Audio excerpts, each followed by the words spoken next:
Wally Ooh, we're back in the wizard den. Oh boy, don't forget to hit that like button because we're almighty and me. Let's go. How are you guys?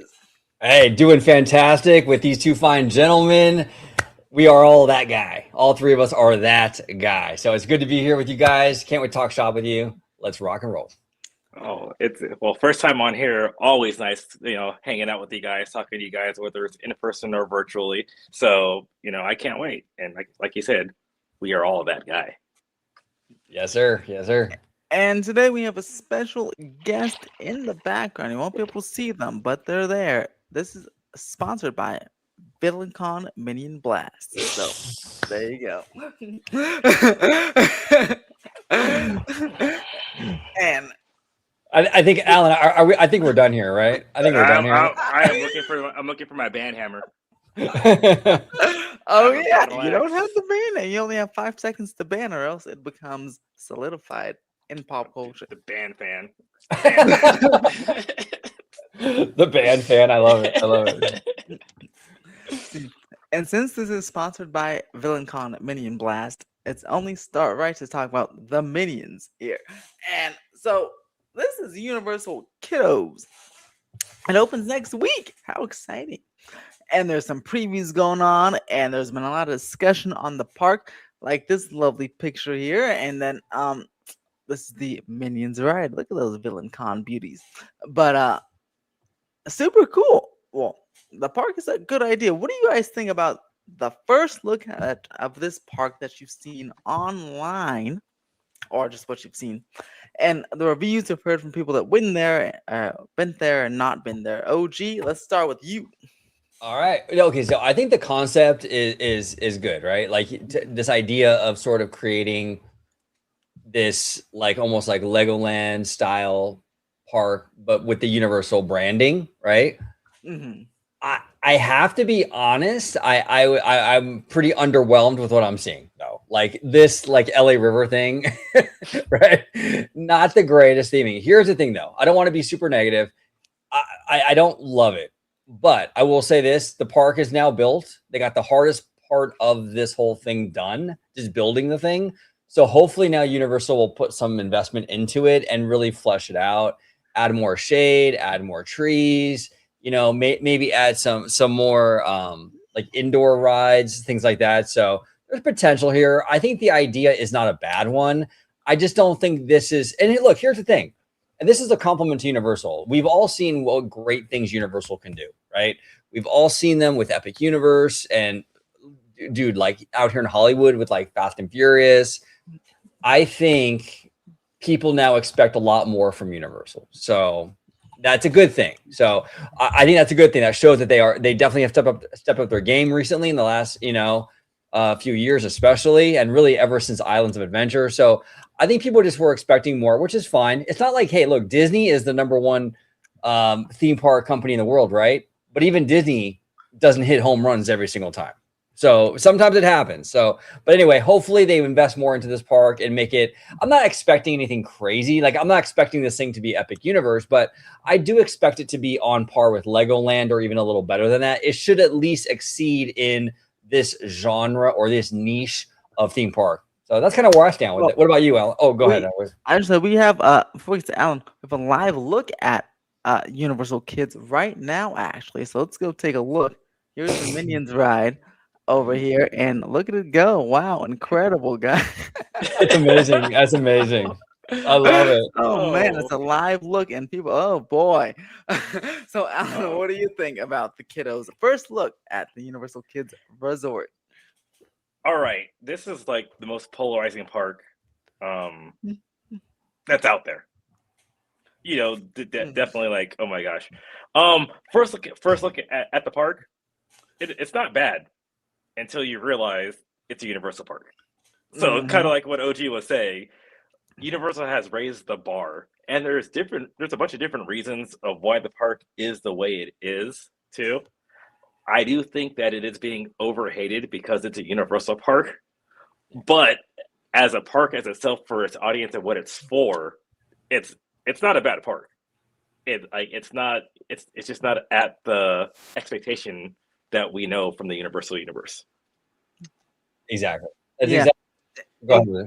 And I was so yeah, when I saw the park, because a lot of the park, and to be fair, I've only seen certain sections of it. I guess I've seen like the most postable sections, which seem to be the Jurassic area and the Minions ride.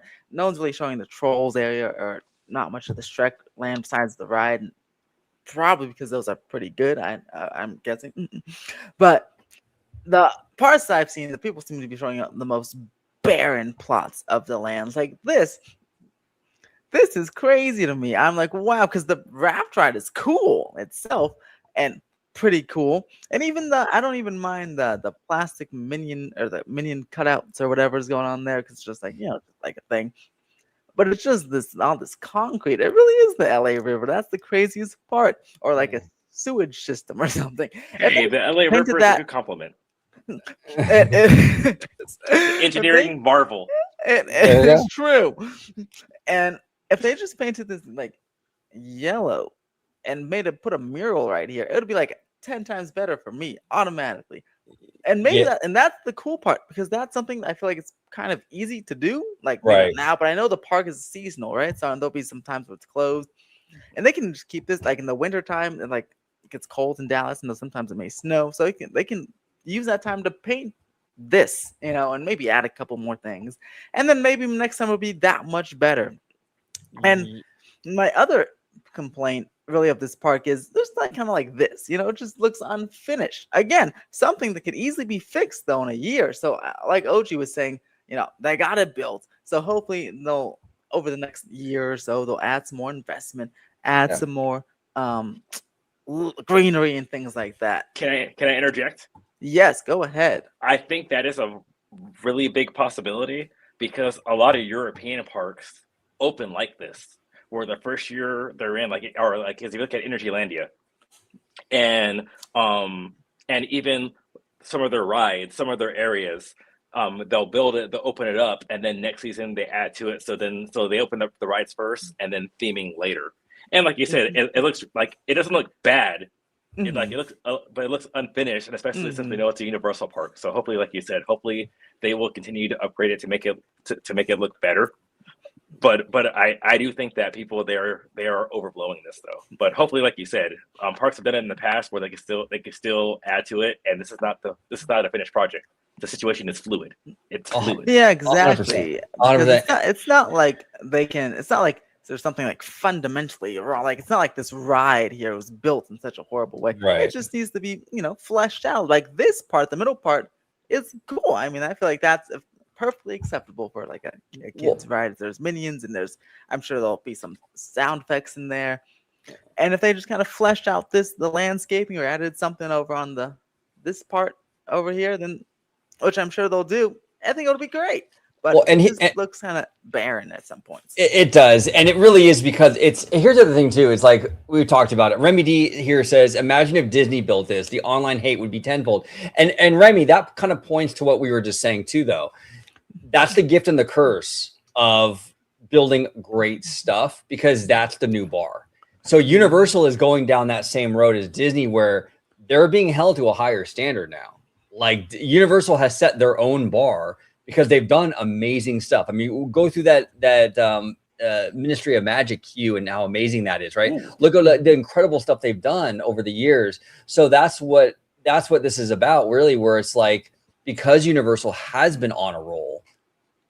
If this was Merlin or any other park company, yeah, I agree with Alan. This would not be getting hate at all. Yeah. Or it wouldn't be as overblown. But being Universal, it's going to catch heat because we've seen them do incredible stuff. So, and again, it's not like you can't fix it, but it's just, yeah, exactly. And I take a look at like Legoland here in California, which I just went to a couple years ago, and you guys just went for Galactic Coaster. And that park has a lot of like, even like areas like this, it would have like some figurines, like some Lego guys just in the bushes, just there making some noises, and there would be like if they had some like a kiosk or something here to kind of fill this whole barren area out, and that's what Legoland has, and it looks really good. So, but also at least from.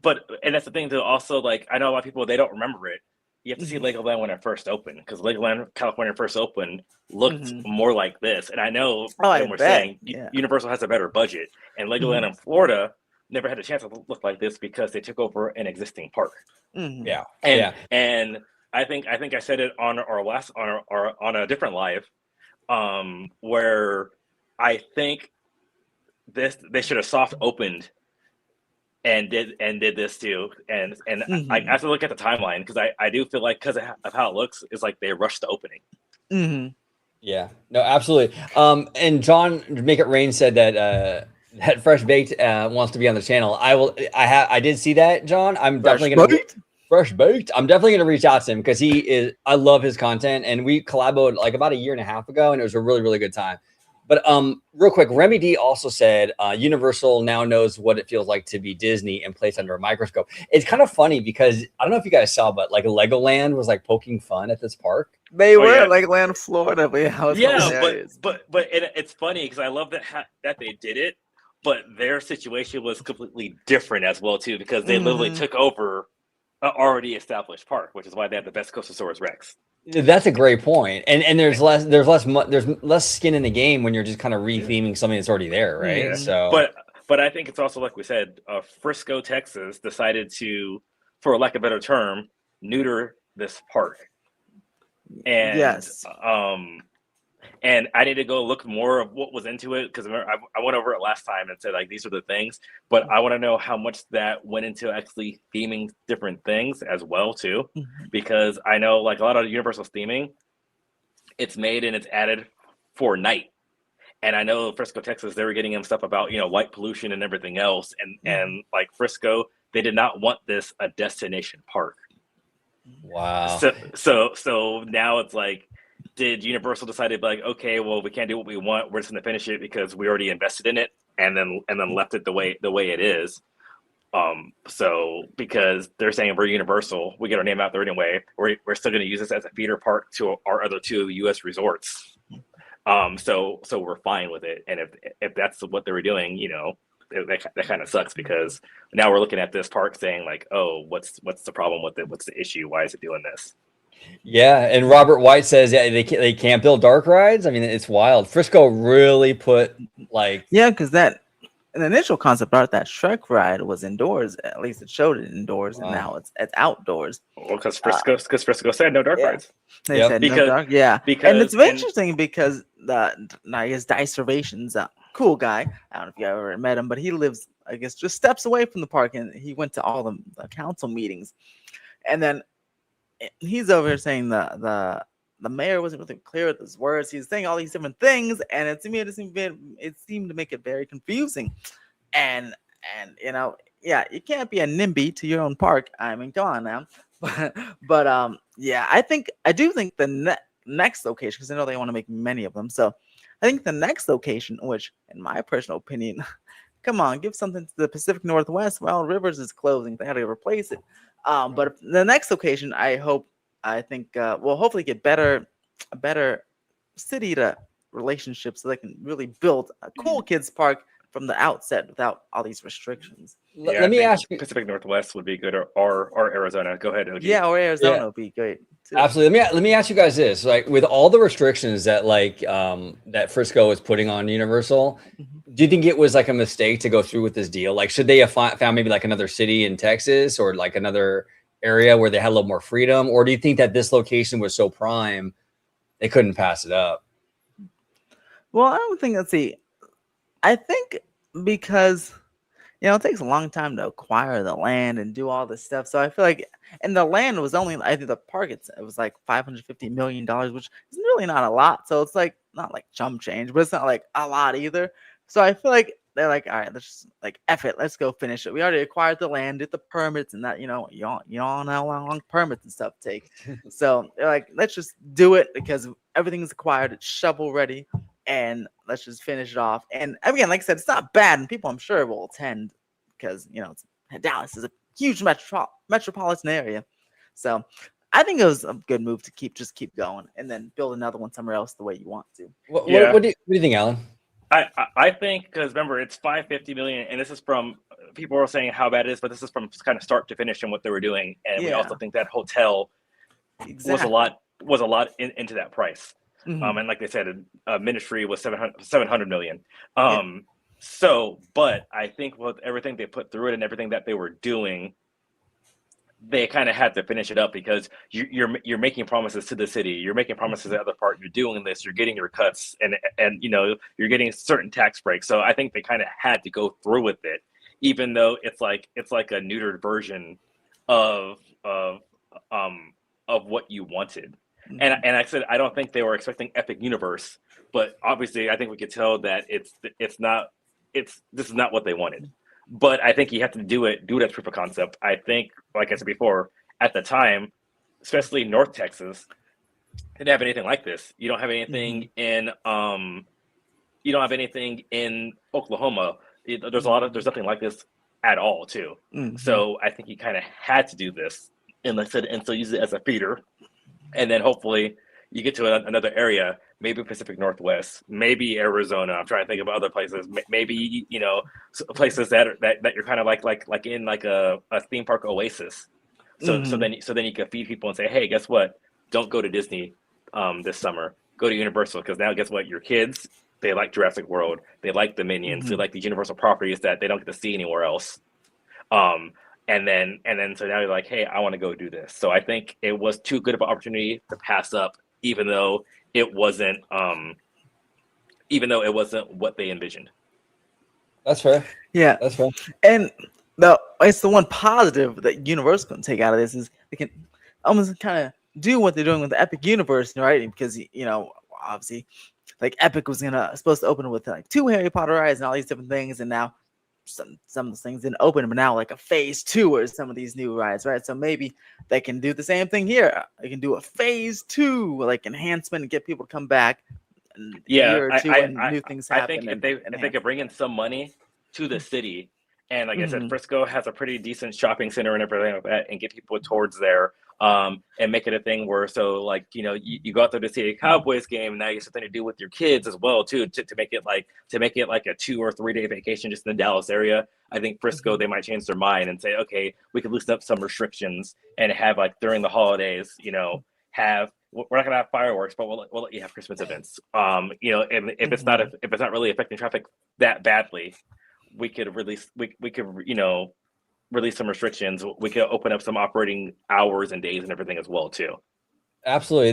Maybe they're playing like long game, right? Where it's like incremental steps. So absolutely. I'm sure someone can do the math here. It was $550 million for the whole thing. The tickets were like $60 or something per ticket. I'm sure someone can do some math. I wonder how much it'll take to just get all that back. Probably not that much. I don't know. I feel like it won't take too long. But with the hotel, half of it, the hotel stays are what $200, $300, $100, $200 a night or something. Yeah, you can make that money back real fast. Yeah, and plus like long game too. If I'm thinking other stuff, maybe they want to move some headquarters over there in the Frisco area, so to make part of a complex as well. So that's true. And I'm curious, the headquarters actually might be kind of smart because it's like halfway between California and Florida. It's like Universal Creative wants to go there, I don't know, or something. It's like a shorter flight they want to do some work over here and over there. Oh, two Oh yes, they. I just saw this. Yeah, I Someone just saw said it the too. I turned gold. around. Yeah, I just turned around and looked at it. Goal! Now I also separately, guys. I need Australia and Paraguay to score at least one, or How someone how score two there. But how yeah. is Mexico doing in Oh, the I World Cup? think Pretty good. they're crushing. They're going as well too. So far, U.S. is advancing to 32. So is Mexico. Sweet, Yeah, sweet. so they're crushed. Let's see. Fresco. Frisco is a tax haven. Brands get relocated there when they get bought up by private equity. Good to Yeah. know. I So know nothing about Frisco. no, Good to I know. think of how it is, and especially if they don't want to do like Florida for certain things, or they want to move some stuff out. I think it is Texas is a good move, especially with Frisco, because you're in the Dallas area, but you're not in Dallas, and everything else over there too. You get some of the Texas kickbacks, and so maybe that might be the end goal. End goal for them as well. Like I have no idea what Universal planning because Uh, I don't work for them.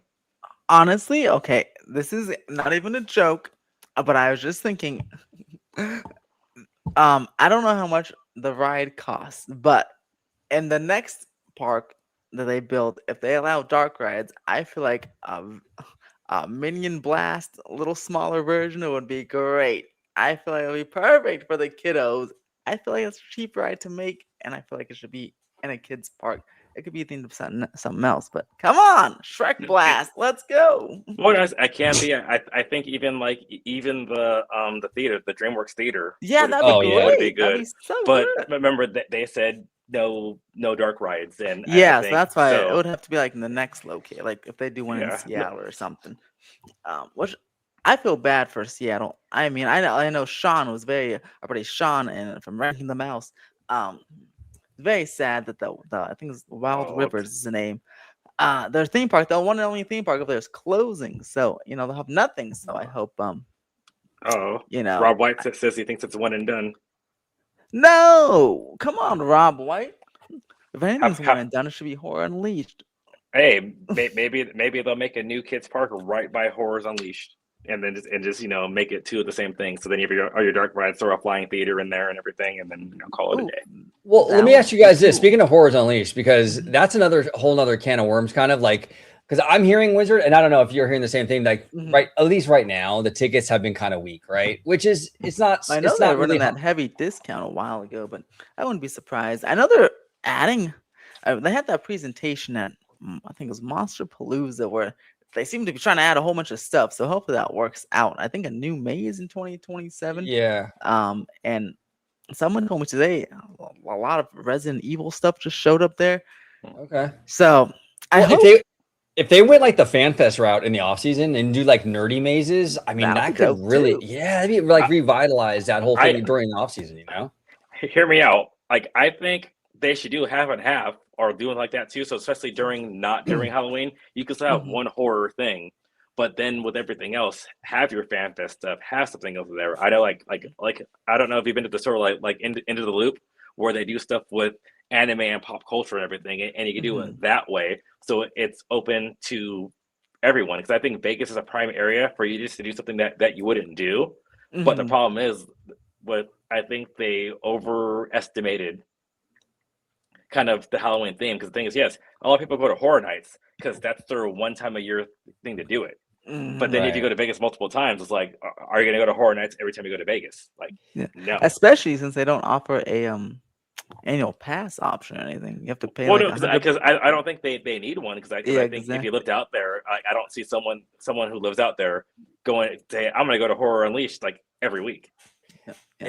Well, I, Exactly. I still wish they would because that the middle area is so coolly themed. So like, I could say I don't drink, but if someone was like, or I would just go to hang out. Someone wanted to go and get a drink. I feel like, or and watch the show. I feel like there should be.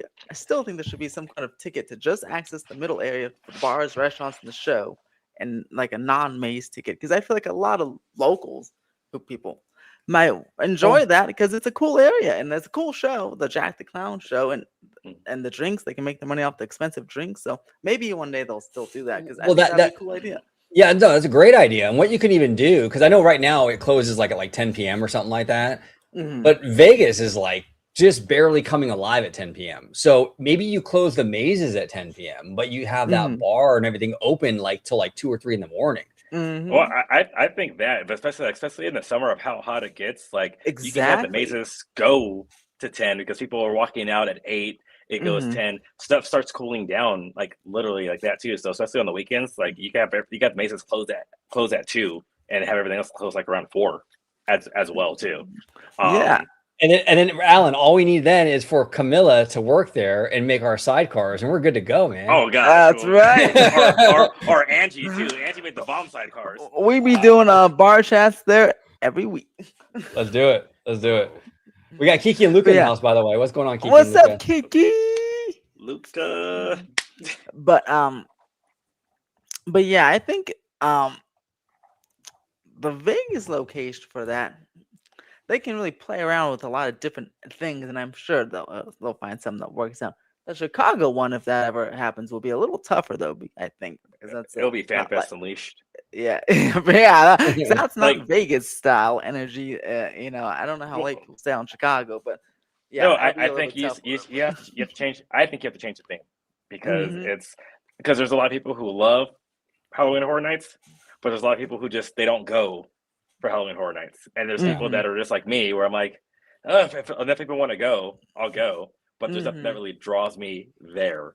And I think there's people in Vegas that are like that as well too. So, but if you change the vibe to where you can like, have it to celebrate like say pop culture, which everyone things like too, and like OG said, go to the bar, go do that, chill out, be at a bar nerded out like Scum and Villainy, like in Hollywood, stuff like that. I think that would be a better niche. And then every once in a while you can throw in some horror elements rather than just be strictly horror. 100%, because I like the idea of Universal being in Vegas, and this is a good concept here. They just need to kind of refine it, and I think you can definitely make something that really works out in that area. But yeah, right now as it sits though, it's a tough sell for the off season, things like that. But I'm sure Universal they'll work things out and make it where it has broader appeal during the off season. Now, the Robert's saying they bought the old Chicago Tribune warehouse that could surpass the Vegas one, in my opinion. Now, Robert, are they still doing that one? I haven't heard anything about Chicago. Crickets. Well, he said he said above. He said he literally said that. Yeah. He said crickets. Nothing. He said crickets heard. in Chicago. I can't find the comment, but he said it up over here somewhere. But he said, okay. Think about it, they already bought it. Right, so maybe Alan said, right, just change up the thing. If they don't want to do horror, they can do a fan fest thing over there. They can do a whole bunch of things. They own the building now, so they can do anything with it if they want to. Right. And I think that'd be a great opportunity to do something else. Absolutely. And Kiki and Luca, I want to thank you so much for gifting an OG55 membership. Appreciate you. Hello. Thank you so much. Appreciate you. Every time someone gives a membership, that's another sidecar that OG and Alan are gonna have to drink. Go ahead. There we go. Keep on gifting them. Let's do it. And then, okay, Frisco. Yeah, Frisco does seem to be an affluent town. So hopefully it works out over there. But yeah, I do think this will get better. Yeah, I think it will eventually work out. I think in 2028, I'm not sure if it's going to be the raging success that Universal is hoping it to be, but I think it will be in a lot better state than it is now. And I do think it will gain some traction. It will gain some traction, and hopefully they're able to add a couple little more things to make it. And in Frisco, they'll say, "Hey, it's not that bad," because everyone likes something that brings them money. But they don't want the other stuff with it, with just the extra people, the extra traffic, because unfortunately, and I think that's the bad thing about Texas in general. It's not really a transit town, so there's really no way to mitigate the traffic. And they built everything in Texas for the car. So, and then the less things everything's bigger in Texas. It's not though. But the thing is, everyone wants to use their car, but the best way to use your car is when no one else has a car. So that's why everyone gets mad when we're bringing more cars in the area, and everyone gets upset about it. Let me ask you, Alan and Wizard. Let me ask you guys both a question. We have Horrors Unleashed in Vegas. What do you guys think about Universal building a really nice themed Universal hotel out there in Vegas? I mean, obviously it would be love it. I thought that would be pretty sick. And Universal is a little bit more they have a little bit more of an edge to them, obviously, than Disney. So you could probably get away with the casino part of it. I don't think that would be a problem with the Universal brand. They already had a Universal Monster licensed slot machines over there and lottery tickets here. So, but a really cool themed hotel. God, if they just took the Frankenstein Manor and made that a big hotel, that'd be nice. But anything would be really nice too. I mean, I'd stay there, especially if I can use my Universal Rewards credit card there. I'll be there every month. Which is great whenever we go to Universal with Wizard, because of that rewards card, we get the VIP experience right over there on the lower lot, right? That's right. Enjoy the lounge, folks. It's amazing. It's absolutely amazing. I love it.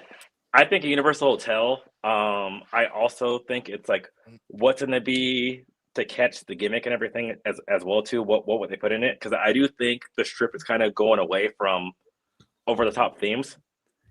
Unfortunately. So I have to see. So I think they could do it. It's just what's going to be the catch to make it better than your regular hotel, unless they rather just make it, hey, we're doing some stuff, we're throwing some of our trademarks in there, but and we're just to make a really good hotel experience that's a little cheaper than the stuff on the strip. So then next time you go someplace, you remember Universal, and it gives you rewards to use their other parks. If they really get creative with like in that hotel, the hypothetical Universal hotel, if they got like gave us like a really dope bar, or even like if you put like the Bourne Stuntacular in there, like dude, like that. There's so much potential, right? Yeah, I think entertainment, and that would have to be their thing. So better than Cirque du Soleil. It's like, yo, we're giving you these stunt shows. So like I said, Bourne Stuntacular, Waterworld, something else like like the from FanFest the One Piece show. You're doing other stuff, 100%. Now Remy's saying that speaking of Vegas, he can't unsee the Bellagio anytime he looks at Helios. I mean, it does look similar. But they were testing the lighting recently. Yeah, nighttime show. It looked pretty crazy. Yeah, and it looked really cool. That debuts next week or 2 weeks, week and a half. But that looked super cool. I can't wait to see that show, and I hope it's amazing. And I hope that maybe Epic, I know, closed at 9 p.m. during the debut of the show, but I hope we can go till 10 p.m. at least, because it's it's a nighttime show in Florida. It gets dark later over there, so hoping an excuse for people to stay there and look at nighttime. But do you think it'll be better than Happily Ever After, the same, or worse, or totally? What is it? What do you think? It's tough. I've seen Happily Ever After, so I have no idea. I saw it once. I mean, it's crazy with Disney Entertainment. Disney has they have a knack for like tapping into that emotional thing. Yes, tugging on your heartstrings. They do, and they're pretty good at that. Wondrous journeys. Ooh, yeah. See what Rob said though. See what Rob said. He said, "Oh, think it'll be better." Oh, okay. Oh boy. Are there fireworks with it though? That's a good question. I don't know. I think is it night? It makes it seem like there's fireworks at the end. Okay. Because I think a lot of Disney stuff has fireworks throughout, and I do think until I'm proven wrong, until I see it, Disney has the firework game on lock. But there's a lot of times too, like with the World of Color and everything, I do enjoy that a lot better. And I think since it's different, and that's the thing, because when you go to fireworks, you see it from anywhere. There's too many bad vantage points and everything, so it's not really like like a show. But like I do enjoy World of Color and other stuff, and being different with drones now and fountains and lighting and everything. So it's kind of like what I say about Waterworld and Born Spectacular.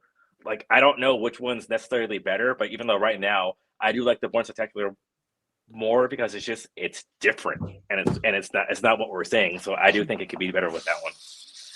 Yeah, absolutely. Rob White here says Universal allowed to use what fireworks they want at the site since there's no residential behind the park. Okay. Yeah, that show's gonna be. Well, that's a good point too. Yeah. But I think I think the show could be good enough that they don't need fireworks all the time, or they can just do kind of like what was it the for the Harry Potter, the castle Christmas spectacular. Oh yeah, I like it because they only do like at the end, and all the projection mapping and everything they do is actually really good, and I really do like that show, and I like the fact that they don't overuse fireworks. That's a great point. I feel like a lot of theme park entertainment is sort of going in that direction, right? Like even Disney, they're utilizing much more projection mapping, and even getting into some drones here and there. Yeah, maybe the best way to go is kind of have this multi-sensory experience, and the fireworks are sort of like these little accents to that. Yeah, it's pretty cool. I'm down for that. Yeah, and then it makes it so when you have like the fireworks show, it makes it a little more special. Yeah, Mhm. absolutely. Yeah, a lot of drone shows because even SeaWorld's doing a big drone show this United Parks summer. So that I'm very interested to see what the reaction that is and how it'll affect all the crowd patterns, gets people to stay at nighttime, hopefully, and fills in that celestial park so people don't leave during the day. And Rob said he saw the fountains and lighting and fireworks tested. Pretty spot on. Oh, There he is. all right, Rob. You know what, Rob? You're We're making going it out right there. over here. OG and I, we're getting some sidecars. We're gonna get you, and we're gonna watch the show. Yes, yes, we are. See now, That's now, right. now I have to go to OK Universe. That's right. You gotta go to OK Universe, and then you gotta ride on Minion Blast when you're at Universal Studios. I am not. Oh, no, okay, I just said that one. I'd rather do that one than the other one.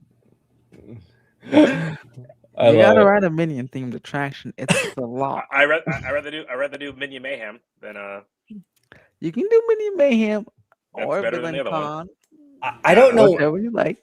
I don't know what it is about. I don't know why Universal can't stick the landing with the Minion stuff. Like, for some reason. Like, I don't get it. But I must say, Well, their problem best with Minion Minions- ride is the raft ride, even if it looks unfinished, because at least it's a raft ride and not a simulator or a standing walkway. Yeah, no, and the problem with Minions, and I'll say it, I guess, before we go on, because I think we beat the subject to the ground about this park. The problem with Minions is that anything they touch, like, they also print money. Mhm. So it's so, like, whatever you do, it's gonna get a line because it's Minions. People like the Minions, and so it doesn't matter.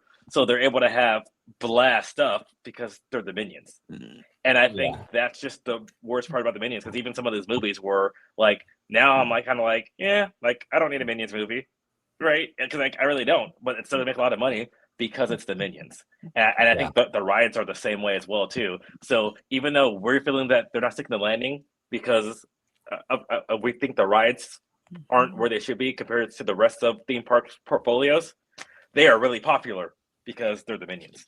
Oh yeah, no people. I mean, it was like 2 weeks ago. I saw the Minions out, and the kiddos were going crazy for these things. I mean, I know they're so huge. Still to this day, they're still huge. You know. And I'll be there opening weekend to see Minions and Monsters. Someone is allowed to join me if they want to. There we go. There we go. And John's asking me, "Are you excited about Dave wanting to come on the show?" Yeah, he came on once before. Fresh baked. He came on about a year and a half ago. We had a great conversation. Dave's a good guy. We hung out a few times in the parks. He's really cool. So really looking forward to it. So yeah, I'm gonna shoot him a message and we'll get something scheduled for sure. Absolutely. And what were you gonna say? Oh, are we gonna? We're talking Tiana's. Okay, I was gonna actually suggest yes. this because this is a crazy story. Oh yes, it's time to talk about Tiana's, and we may have even had an update or so. But this is Tiana's, and yeah, there's their lovely 13-year-old boy somehow only sustained minor injuries as he climbed out at the top of the drop of the ride and then came tumbling down the final drop of the ride. Wow. And the video, insane, y'all. Insane. He's lucky to be alive. This kid went. Like, that was he went crazy. he went like head first on his back. Dude, I mean, insane. So, and we still don't really know like what that was, right? Like was he goofing off or was he like anxious about it? We still don't know the intent behind it. I hope he was anxious. Well, I hope he wasn't just being it like an idiot. Or like the Jackass movie is coming out. Oh, that's true. That is true. But I hope he was like anxious. I guess I don't hope, but you know, if he was anxious, I feel bad for the guy because he's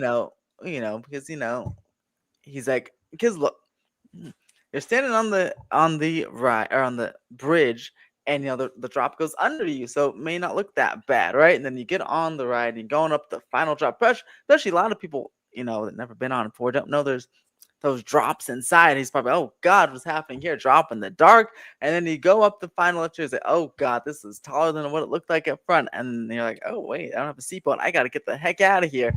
And then, maybe he got out. That's what I'm hoping it was. I hope it wasn't being just a goofball. Yeah, me too. But, And we don't really know the kid. Like the thing too is that, it could be something like, if he's on the spectrum, right? Maybe it overwhelmed him. We don't really know the details.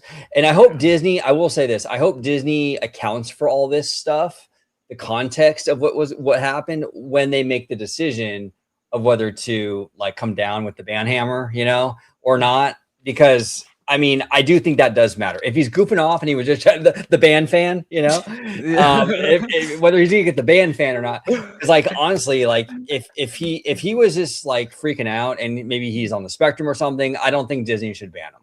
Now, if he was just doing this for like, Instagram clout, okay, Hey, yeah, Jackass is coming because he's out. a dumbass, then yeah. But if he was doing because he's like terrified, because like I've been like, sometimes you get on the ride like, oh my God, what is going on here? I thought it was what is happening? You think, oh, it doesn't look that bad, and then you're on it like, oh wow, this is kind of worse than it was. You might how are we gonna do this Fast and Furious ride, Wizard? Because you and I are not exactly like, real. I may have to hop out on the mid-course break running. Oh, Wizard. Well, I will say, I got two things about the story about the kid. Well, three things. Mm-hmm. So first, I'll be cynical. So this is more in jest, so I don't take it seriously. Drop's not that bad because you go to Hurricane Harbor and ride Venom Drop is 20 feet taller. So he pretty much just went on the water slide. No, but I think that accounts for accounts for the injuries, because I think his injuries were probably from like that initial tumble. In I think in the slide part is good, and luckily the crew member hit the emergency stop, so another log didn't go behind him. My second thing is, how does TMC have a video of the person's phone in the video and not just get the actual freaking video? I've been noticing that, because now it's been days and no one has the freaking actual video. We have a video of someone watching the video. Like yeah, that WTF. is kind of funny. WTF. It's crazy. So, in all seriousness, though, I think the main thing is that they're gonna be worried about is what are they gonna do with these logs? Yeah, because are they gonna add restraints? What do you think? Which I don't think they want to. And you go of how many times it's been, how many times this hasn't happened, and this is like log flumes everywhere. Any log, most flume rides, especially the ones that are older, do not have any restraints on them. As if they're in line. When they're side by side, they have them. Some newer log flumes and some refurb designs, when they did that too, they put the bar restraints down. But then, of course, if we're talking about a park with Disney, capacity, when something happens, and they also, for when they need to do like emergency stops and get people off the ride, you have to account for that as well too, because they need to count, okay, are they rapid system, are they powered systems, and everything else too. So I know it's a nightmare that Disney does not want to even fathom doing. And if Disney has to put these restraints on the log, which right now I don't think they're going to have to, because Cal OSHA said, hey, you're fine, and they opened the ride up again, and it's running as normal. That's going to be felt industry wide. And then unfortunately as well too, for simpler log flumes out of their parks too, like they're gonna have to follow suit. And then, so I'm worried about some of these smaller parks with other attractions. They're not gonna be able to do it, because now they have to go refurb 20-30 logs. Yeah, it's tough. I hope they don't overreact, right? Because this is still extremely rare. I mean, this attraction has been open since 1989, and this is the one. I think this only happened one time. So hopefully they don't overreact with their response and give us like crazy restraints and all this other stuff. Hopefully they, Well, and that's the thing. But then you have to think what they did with the trams. But no, I'm saying it's different though, because the thing is too, to add the restraints to that ride, you're gonna have to redo the whole ride, because the restraints coming from this is coming from someone who's who's been a ride operator. It's going to change the whole evacuation process of the ride. So now different clearances, different catwalks, and everything, you have to do it, because you're going to have to account for are these logs do they have to be wider, they have to be bigger too. What you're going to do so people are going to get out and everything. You have to have space to go ahead and unlock the restraints. So it's going to be, and that's the thing, you have to redesign the whole log. So it's going to be very, very, very interesting. And then like I said, when you redesign the log, you have to redesign the ride too. And then now we have to go through the dreaded thing where that's where one place where Disney seems to excel more than Universal, because of the rides, is you have rides that fit multiple body types, right? You throw a restraint on Tiana's or Splash Mountain, guess what? You're changing the body type of that ride as well too, which means that now you're more restrictive, and the people, they're going to be upset about it as well too. So it's going to be very, very, very interesting. What they're going to do and how they're going to prevent this, and even and that's going to be crazy.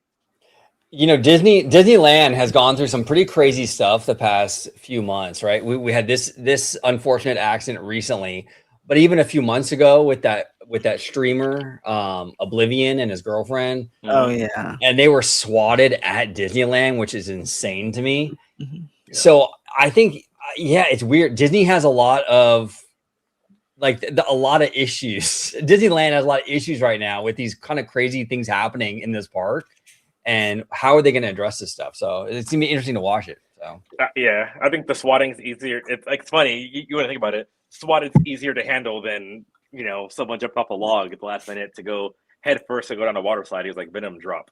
So absolutely, because they can monitor social media for like various live shows and stuff, and they can buckle down on live streamers if they wanted to through that means. But this is a tougher thing to kind of like enforce. Yeah. I mean, someone just gets off. There's no cast member up there to stop them, Yeah. Mhm. Oh yeah. And Remy D said add over the shoulder restraints. That's actually not good. And especially for a ride like this, they're actually not as safe, because they don't That'd be account terrible. for multiple body types. And there's a ride at Knott's Berry Farm that had over the shoulder perilous plunge, and someone came out of it after they added them to prevent people coming off of it.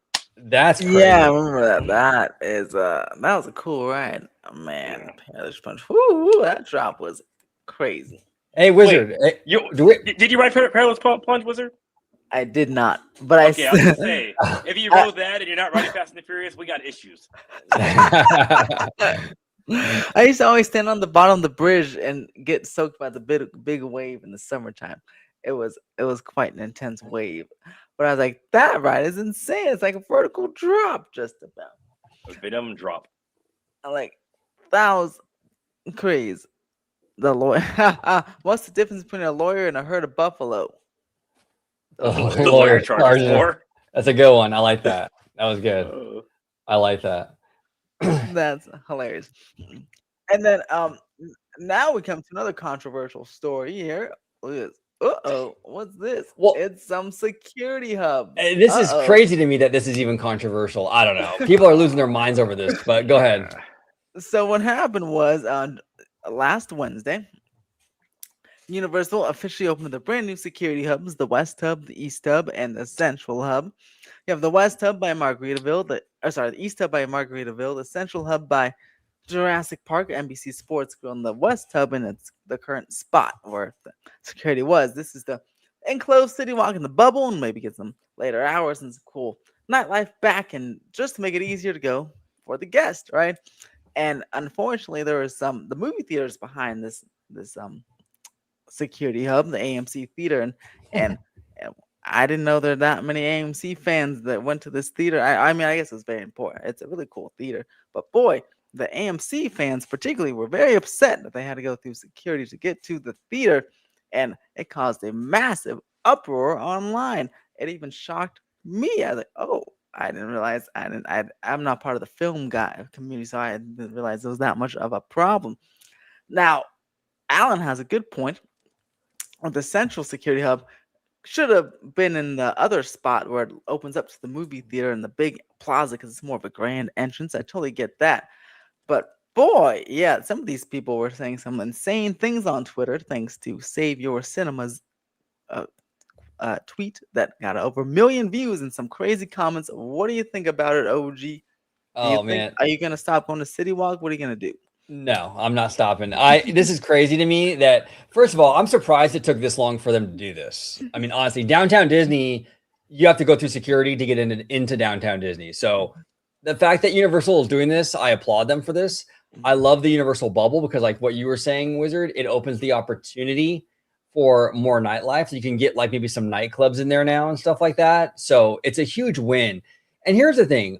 I know it's an inconvenience, but let's be honest, it's a couple minutes, maybe before you maybe leave the house, maybe 4 minutes, 5 minutes before you would have to normally leave the house. It's not a big deal, and that peace of mind and that safety at the end of the day, for me at least, is worth it. Because think of it this way: if God forbid something did happen in that theater, right? What would everyone, right? What would everyone, Colorado. right? Exactly. What would everyone be saying? How come Universal didn't have a security check? How come they didn't check people? They dropped the ball. So you can't win with this stuff. I think look, I love the film fandom. I love, you know, they're fantastic. I'm a big movie guy myself. I like that. Yeah, I'm an A-lister as well. There you go. But the thing is like they're wrong on this. You know what I'm saying? And it's not that big of a deal. And I think safety should come first. And this is not just about the movie theater. Universal has to run a theme park complex. So it's not just about the people that want to go to the AMC. So this bubble is for that theme park experience as well, and being able to go from the park to City Walk and back and forth and not have to go through security every time. So yeah, I mean, they'll get over it at the end of the day. I mean, there's always like this big ruckus with anything, and then all of a sudden, like in a week or two, it's over. So, but I think this, I was surprised too, Wizard. I was really shocked that this was such a scandal.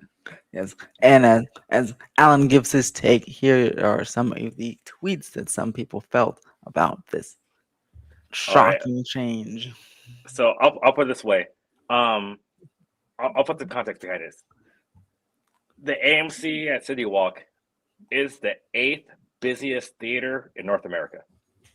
It's that guy.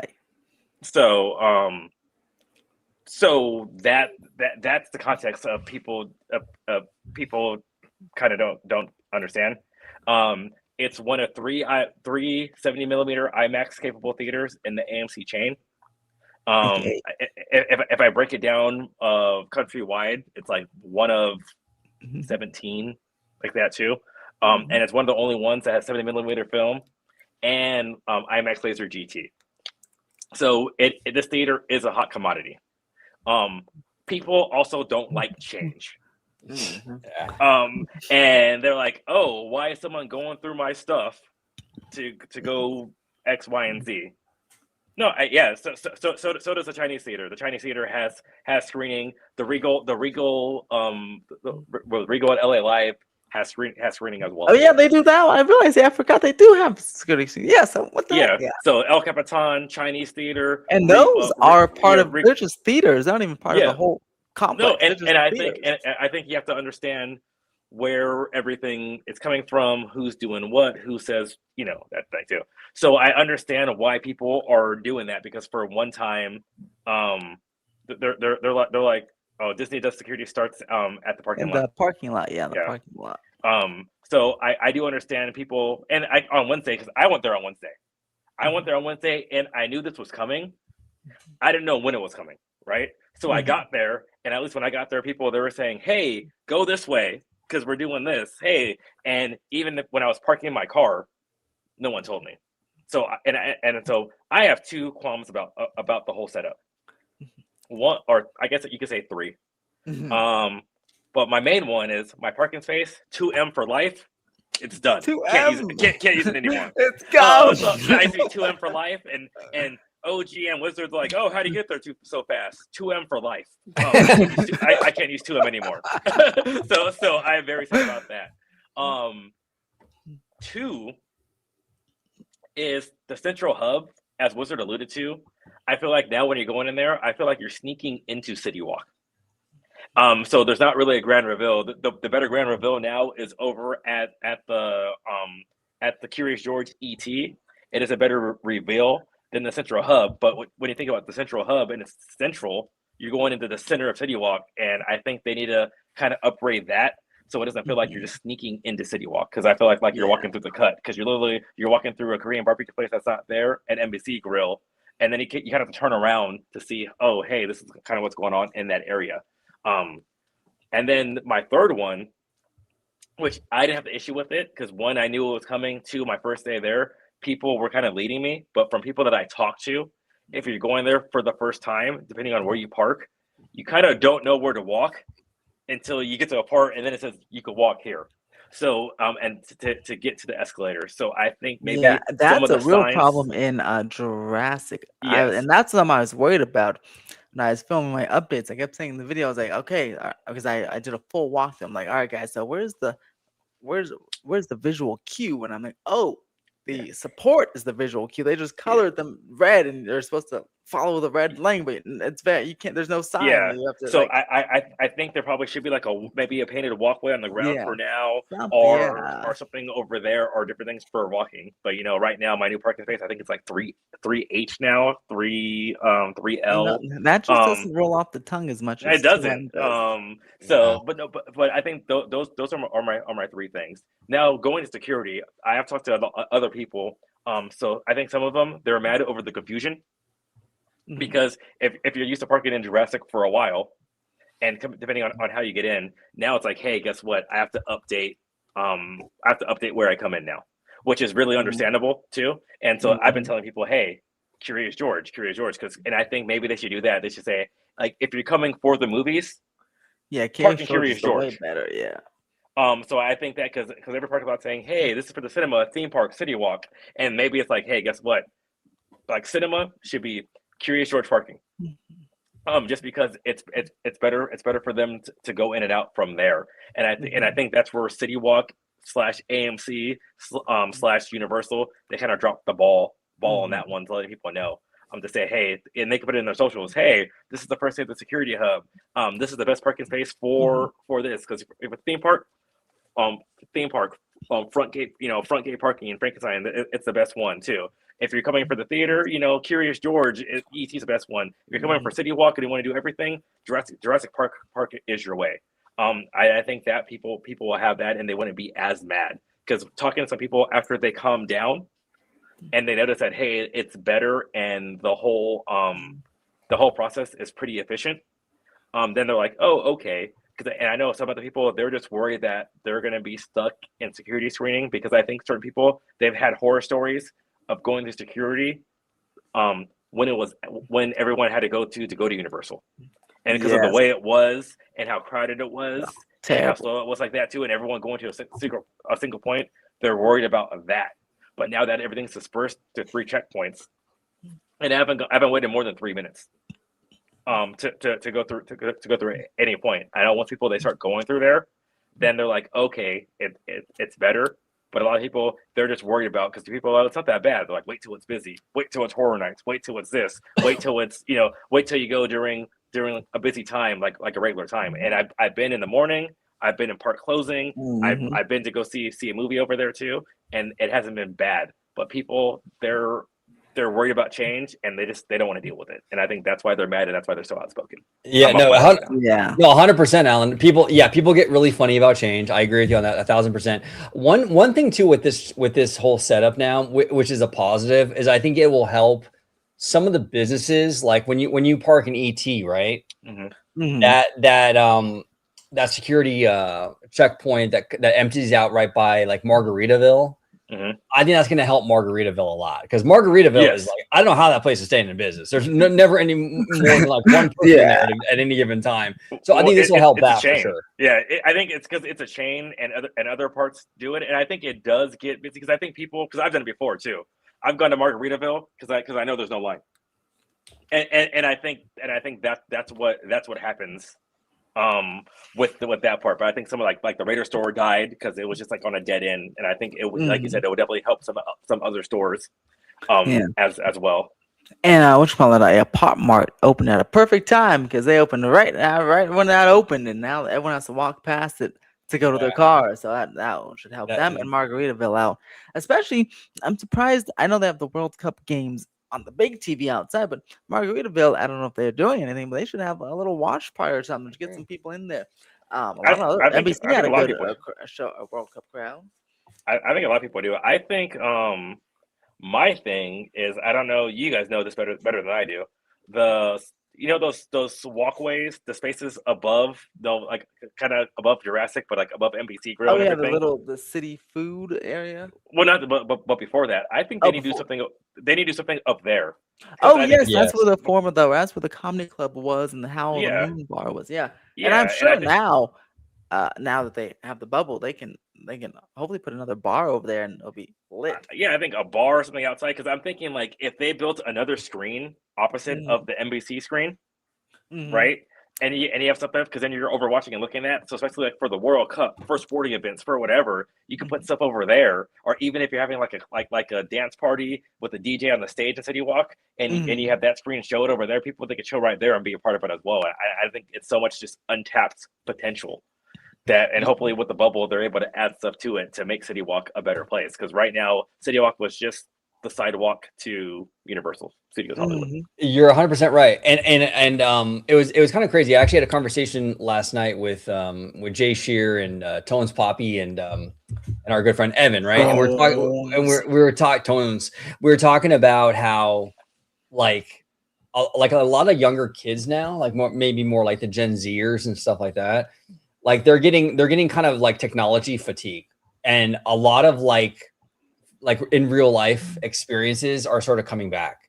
Like people want, physical media, people want to go out and do things like music festivals and like all that stuff. So right now is a good time for Universal to kind of lean into that. Maybe put a nightclub at City Walk, because I think there is a growing desire to kind of get off the phone and in real life, because I think people are burnt out on the social media and all that stuff, And I think it doesn't have to be a nightclub. It just needs to be like an open space.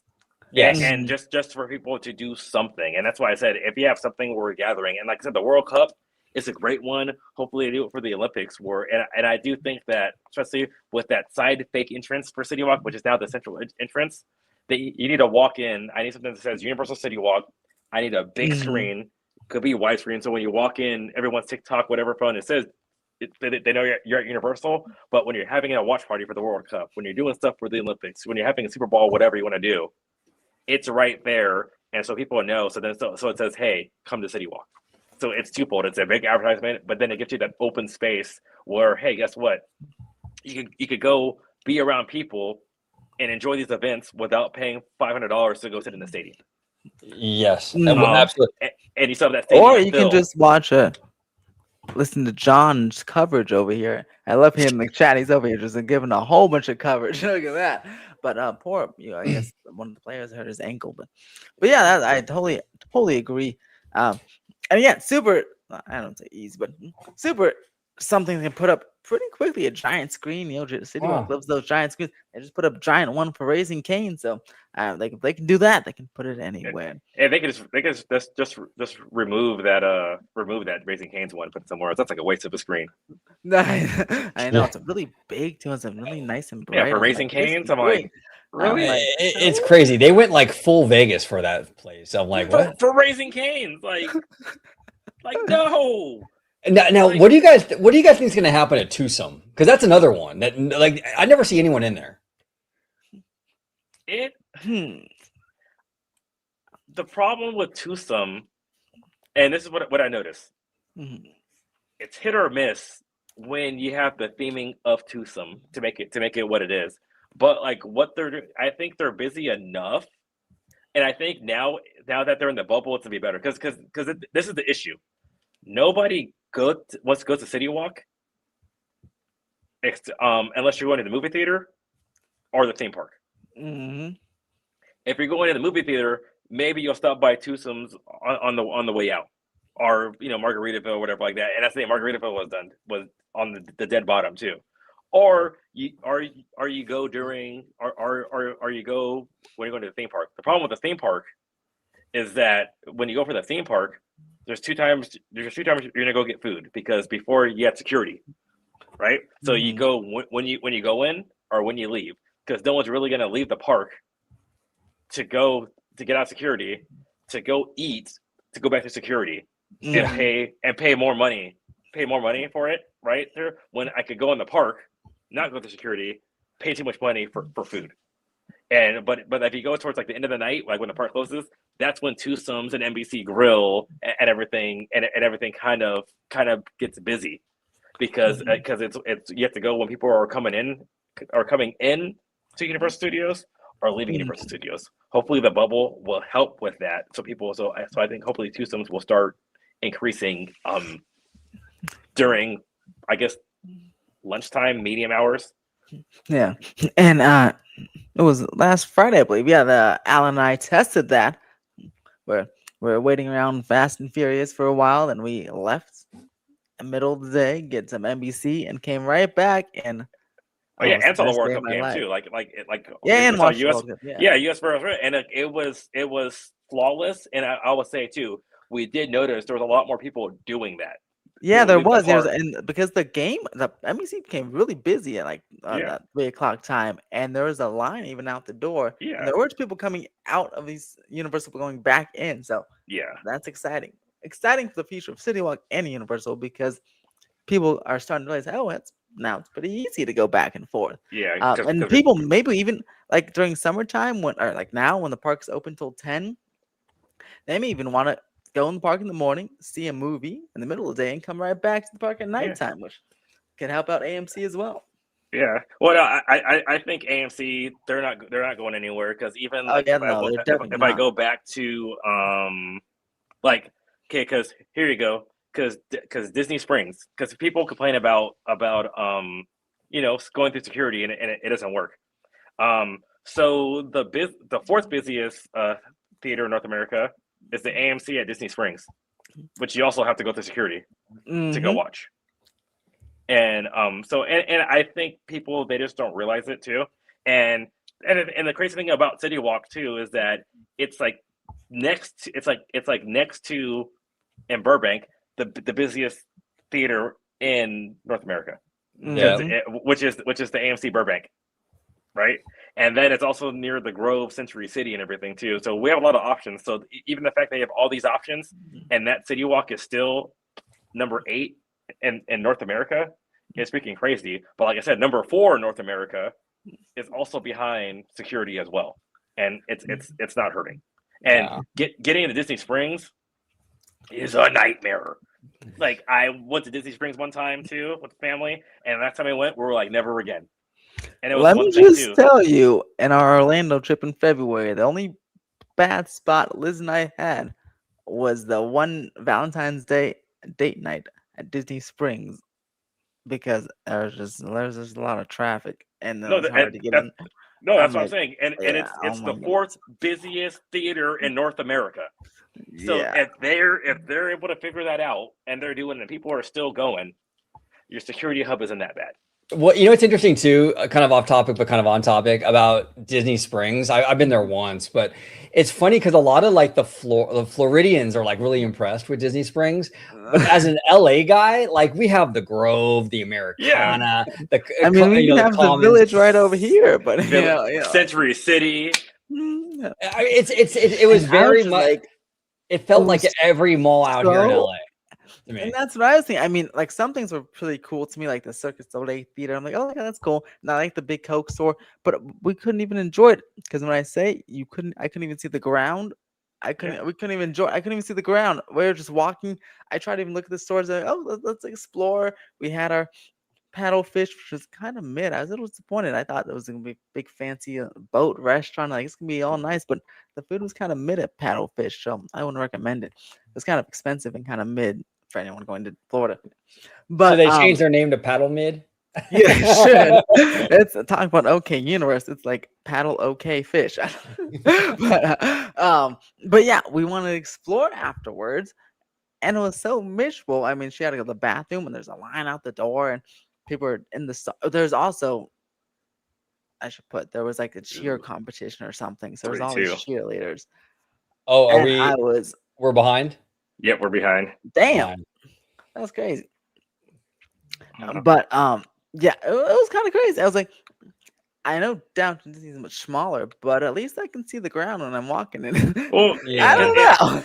because Yeah. it's for a different audience, and remember because we have to say Disney Springs, it's something to add to your, and Disney did it smart. They said we want you to have something so you don't have to go to the park.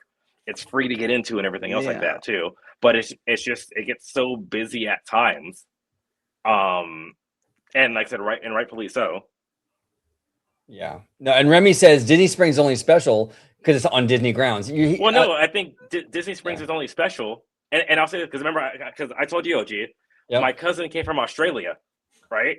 And something that she wanted to do, which was weird, was effing shop, and in LA. So she wanted to go to the Grove. She wanted to go to Century City. She like there's stuff like that she wanted to do. So it's not the fact that it's on Disney grounds. It's that if you realize it, besides like the Mall of America, there's not really a lot of stuff that's like that at that scale. Right. And then so something that people like to shop, and that's what it is. Because and that's the thing, like because I'll be surprised when I'm out here too. Well, people they go to the Camarillo outlets or they go to the Citadel outlets, and people want to do it, and that's why Citadel set up the way it is and where it's at, and people like that, and so and even people from out of the state like.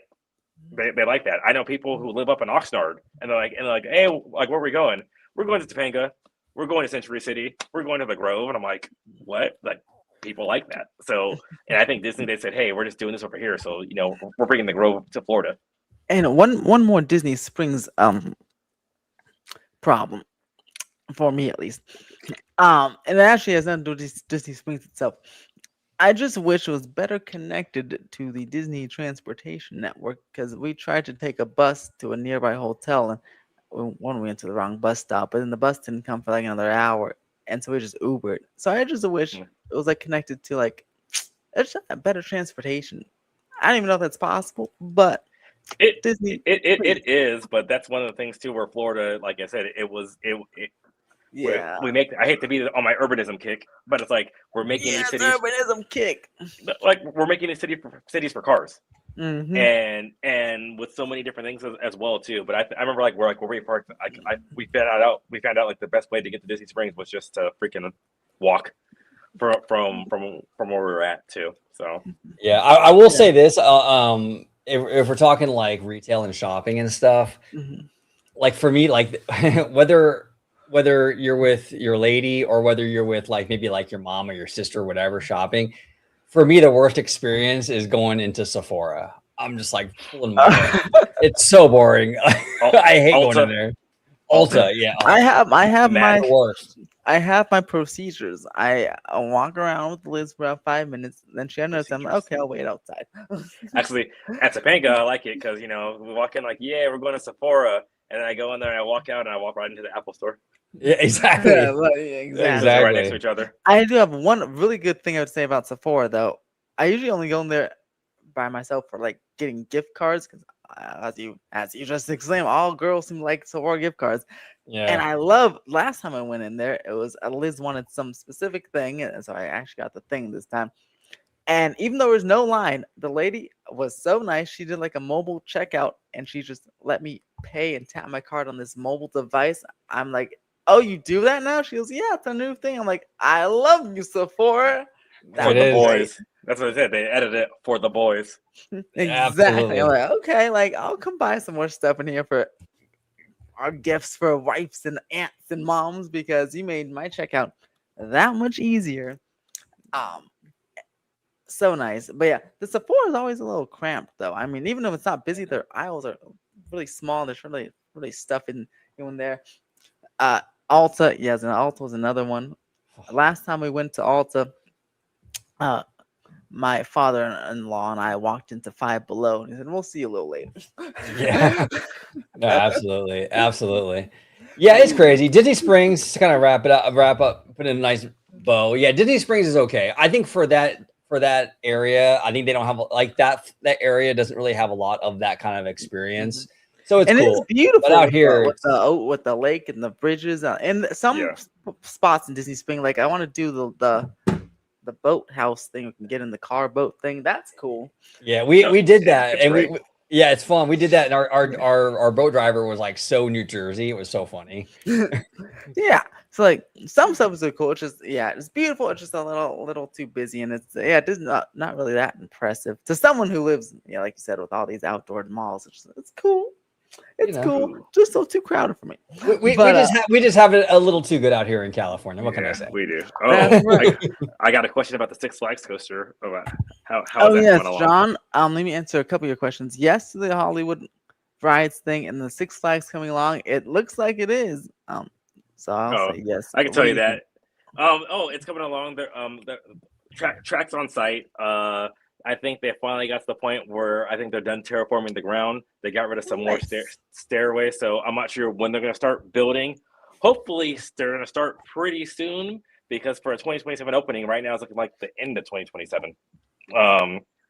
Which, hey, I guess as long as I do 31 December 2027, that it will be there.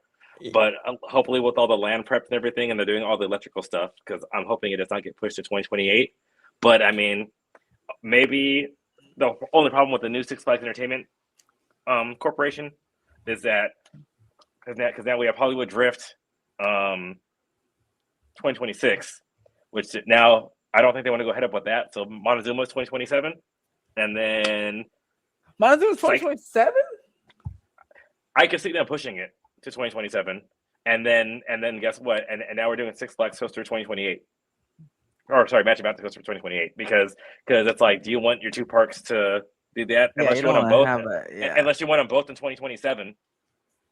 That's the other thing too. So unless you're putting Montezuma's in 2026 to have the other one 2027, but I feel like that Six Flags coaster, they've been terraforming that area for so long. I feel like they were terraforming Mars or something. Well, no, that's what it looked like. And then they're like, we're keeping the Golden Theater steps. They're taking away the Golden Theater steps. Now it's like half and half. Like, so I went there. I'll probably check it out. I might go this Saturday because my cousin's like, hey, I don't know if you're around, but we're going to Magic Mountain. So, I need to go flex on them. I'm like, yo, this is how you get to the front of the line. Give you the almighty experience because you guys don't know what to do. So, but like I said, I could see them pushing to 2028. Because even if you do like a universal timeline with 18 months, but I said tracks on site, it's Tacoma, it seems pretty easy. The ground's clear and stuff like that. So now but the problem is my other thing worry about it is that they have to build a station. They're not using an existing station. The infrastructure is not there unless they're pulling it from the Golden Bear Theater. So that's the worrisome part about it as well too. But also from everything that we're hearing, it's like they might be doing because now they're Laughing Dragon on the hill, so they might be tearing that down as well too. So I can see them just making it all together for the 2028 season. Yeah, that would make sense because it's June. Yeah, it's June, and if they don't go vertical by August, then they're almost in 2027 at that point. Yeah. So are we doing 18 and then month? If it eventually we'll get back to the rainy season, and that if they're still pushing around the dirt, that could cause a little bit of a slight delay. So yeah, I guess I can see it 2020. Yeah. Boy, God, I've been watching these things for so long. I'm about to have gray hairs. Yeah, because remember, because Fast and Furious, it got delayed because of our last rainy season. Yeah, exactly. Because remember before all that, like they were thinking like February. Yeah. 2026, and then they got hit with all the rain, and it's on a hill and everything else too. So it's just it's crazy. That thing is gonna open pretty soon, though, huh? I mean, we're hearing some. Yeah, finally the team member preview on Monday. That's exciting. And then we can be like, yeah, it's open, and then that'd be super cool because that's another one I've been watching for hours. I mean, years. I'm gonna have gray hairs by the time these things open. But I don't think OG's ever been to Six Flags. I've never been to Six Flags. I've been to the Hurricane Harbor part of it. But I'm not Which, by the way, has got a very beautiful renovation over the past couple of years, I must say. I like water slides, but I haven't do water parks very often, but it's been a very nice renovation. And Looney Tunes Land, actually, I really like Looney Tunes Land. Like for Six Flags, it's a very nice themed area. So a shout out to Six Flags, Cedar Fair, or whoever's taking over. You guys doing a good job. So that's what makes me hopeful for the coaster. I think they will have some nice theming, or at least like higher quality theming than were typical for Six Flags. So I'm excited for that whenever it gets off the ground. We'll see. Maybe OG will be 50. I'll be 36 by that time. But yeah, exactly. We'll be just a bunch of old men, just Yeah, we'll see. I've been to Cedar Point 2 times, and I know Alan's probably been there a gazillion times. Oh yes, I've been to Cedar Point 4 times. It's man, it's a great park. I will say it oh gosh, he said that so great, condescendingly. I think he has like an OK Universe take on that. No, it's a great park. They have some awesome coasters. And I'll put it there. Top Thrill 2, it's good. Millennium Force is an icon. Steel Vengeance, probably one of the best well-rounded coasters ever created. I think like that and Velocicoaster. They're not my favorite coaster, but I said it's like probably like the most well-rounded coaster created too. Maverick Packs a Punch, Siren Curse is good. So like I said, the upper echelon of that park is stacked. I think after that, it's not like a park, and like the view. Sorry, also the view for the peninsula is amazing as well too. Like the view is amazing. So I will definitely say there's so much awesome about Cedar Point. So now, again, Alan, have you been to Kings Island? Remy's saying that he prefers Kings Island. Have you been to that park? I've been to Kings Island, and this is what I'll say about it. Cedar Point has higher highs. It has a higher ceiling. Kings Island's floor is so high, and it's good. And I think when you go to Cedar Point, because of how they do everything, because even though they try to make it say, "Hey, it's like a multi-day park," whatever like that. It's Cedar Point's a multi-day park because of how certain things are ran. But like for the experience, not really a multi-day park. Kings Island operations are really, really great. They push you through everything's good, and you don't feel like you're rushing. I think with Cedar Point, you feel like you're rushing. You rush. So you don't get to enjoy the moments off the ride because you have a great ride. I'm going to Steel Vengeance. Now let me get off. Now I have to go over to Maverick. Okay, then I get off, and you have to rush to do everything. Kings Island is not that at all. Okay. And so like you said, so if you ask me what's the better park, Cedar Point is the better park looking at the lineup. Kings Island is, at my times, has been a better experience. Like every time. And that's why I said I also prefer Kings Island. But they are missing the standout ride as well. Kings Island does not have a standout ride. Now, Alan, last time we went to Legoland on the ride home, we were talking about your coaster count. What are you up to now? Just out of curiosity. Yeah. I'm like at 640. Let me do this because I'm almost at the 650s. So I am at. Oh, I have it. Oh wow, shit. I am above 6 like that. I'm at 658. What? Oh my gosh, that is wild. 658. So, yeah, I'm at 658. I don't know my next region. I don't know where I need to go to Pacific Northwest. I also need to go to New England, and then of course I want to go to La Ronde as well, and Mexico, and then of course Europe, the next frontier. Yes, and then your favorite, if I'm not mistaken, is Iron Gwazi. My favorite in the States is Iron Gwazi. Okay, in the States, Iron Gwazi. Yeah. Okay, yeah, favorite that thing looks crazy. Yeah, favorite in the world is Edgenica. It's like X2 turned up to 11. Oh my gosh, that's crazy. Yeah, Edgenica is that guy. What? Wizard and I will be in the gift shop waiting for you. Right, Wizard? That's right. Now, Wizard's gonna be like, that's fun. I'm still be at Universal in Osaka, or I'll be in Disney in Tokyo. You enjoy, or you guys just be like on Mount Fuji. Like, we're gonna look at Mount Fuji. That's right. Yeah, because Mount Fuji is actually really cool. Yeah. No, but the best part about Edgenica though, like the brake run, at the end of it, because like you bow to Mount Fuji to show respect. That's something that they do. So Ejidaika, it makes you bow to Mount Fuji at the end of the ride. Oh, that's sick, dude. That is sick. It is. It is like That's you're like, cool. dude, you bow to it and you come up slowly. So I was like, oh, like I Ejidaika, it's just great. Ejidaika, it's even though it's one of three, it's one of a kind. Okay. All right. Now Remy's asking, have you guys been on Pterodon Flyers? Yes, I have. I have not. Is that a good one, or that's at IOA, right? Yeah, that's at IOA. That is a kids coaster. So it was Islands of Adventures equivalent of Magic Flyer when I was at Magic Mountain. But it's a ride where you have to have a kid. Luckily, when I went in 2013, some person didn't want to ride, so I actually rode with their kid. Okay. And then when I went in 2021, or was it 2021 with my kid, and we went on again, and we went on again for that one as well too.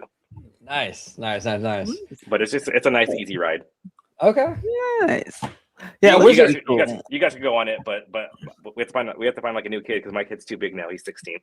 Yeah, we'll just find one on the walkway and say, hey, you guys, all of you, come over here.